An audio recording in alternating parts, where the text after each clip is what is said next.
అందరికీ స్వాతంత్ర దినోత్సవ శుభాకాంక్షలు. ఈ వీడియోలో అయితే జెండాను ఎగరవేయడానికి, జెండాను ఆవిష్కరించడానికి మధ్య ఉన్న తేడాను తెలుసుకుందాం.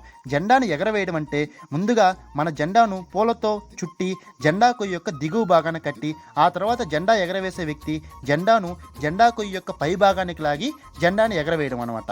అదే జెండాను ఆవిష్కరించడం వచ్చి ముందుగానే జెండాను పూలతో చుట్టి జెండా కొయ్య యొక్క పై భాగానే కట్టి అప్పుడు జెండాను ఆవిష్కరించే వ్యక్తి అక్కడే ఎగరవేయడం. అంటే రెండింటి మధ్య తేడా ఏంటంటే మనం ఆగస్టు 15 నాడు జెండాని ఎగరవేస్తాం. అదే జనవరి 26న జెండాను ఆవిష్కరిస్తాం.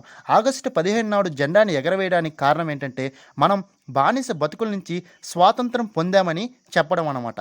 అదే గణతంత్ర దినోత్సవం అనగా జనవరి 26న జెండాను ఎగరవేయడానికి కారణం అంటే ఆవిష్కరించడానికి కారణం వచ్చేసి మన దేశం సంపూర్ణ గణతంత్ర దేశంగా రూపొందించుకుందని. ఈ వీడియో మీకు నచ్చినట్లయితే దయచేసి మన ఛానల్ సబ్స్క్రైబ్ చేసుకుని